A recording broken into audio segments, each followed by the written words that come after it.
کشمیری بالخصوص یہ محسوس کر سکتے ہیں فلسطین اس وقت کس درد کے اندر، غزہ اس وقت کس درد کے اندر یہ موجود ہیں۔ بسم اللہ الرحمن الرحیم۔ دیار عشق میں اپنا مقام پیدا کر، نیا زمانہ نئے صبح و شام پیدا کر۔ احباب گرامی قدر، 1 جنوری 2024 کا آغاز ہو چکا۔ اسلامک پوائنٹ آف ویو سے ہمارے جو نئے سال کا آغاز ہے وہ 1 محرم الحرام سے ہوتا ہے، لیکن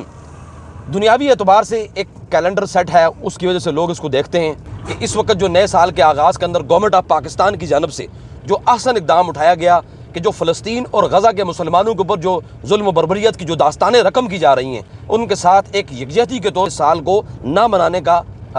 فیصلہ کیا، اور میں سمجھتا ہوں یہ گورنمنٹ آف پاکستان کا احسن اقدام ہے۔ اور بالخصوص مظفر آباد شہر کے اندر اس وقت ہمیں جو دیکھنے کو ملا، جو سابقہ دوار میں ہم دیکھتے تھے لوگ بڑے تذکر و احتشام کے ساتھ اس سال کو مناتے تھے، لیکن اس مرتبہ آزاد کشمیر کے اندر، مظفر آباد کے اندر لوگوں نے اس سال کو اس انداز سے نہیں منایا۔ وہ صرف اس لیے نہیں منایا کہ لوگ یہ محسوس، کشمیری بالخصوص یہ محسوس کر سکتے ہیں فلسطین اس وقت کس درد کے اندر، غزہ اس وقت کس درد کے اندر یہ موجود ہیں۔ ہم سمجھتے ہیں یہ کشمیریوں کو زیادہ اندازہ ہے کہ فلسطین اس وقت کتنی مشکلات برداشت کر رہا ہے، کیونکہ کشمیری خود اس کرب سے گزر رہے ہیں۔ ہندوستان کی طرف سے جو کشمیریوں کے ساتھ جو ظلم و بربریت کی جو داستانیں رقم کی جا رہی ہیں وہ بھی چونکہ دنیا پوری اس کو دیکھ چکی ہے۔ بہرحال ہم یہ سمجھتے ہیں کہ اس وقت جو گورنمنٹ آف آزاد جموں کشمیر کی جانب سے جو اقدامات ہے یہ بھی، ہم بھی ان کے اقدامات کو سراہتے ہیں، لیکن آج میں سمجھتا ہوں ہمیں یہ چیز سوچنی چاہیے کہ سابقہ ادوار میں ہمارے گزرے گئے دن،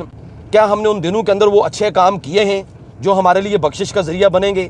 اور آنے والے جو ہمارے دن ہیں ہم یہ دن اپنے کیسے گزار رہے ہیں۔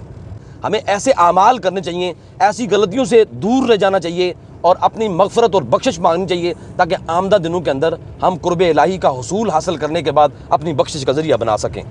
اللہ رب العزت سے دعا ہے اللہ تعالیٰ مجھے بھی اور آپ کو بھی، سابقہ دوار میں خطائیں ہو چکی ہیں، اللہ تعالیٰ ہم سب کی وہ خطائیں اور لغزشیں اپنے بارگاہ رحمت سے معاف فرمائے، اور آنے والے دن ہمارے لیے پرمسرت، اور آنے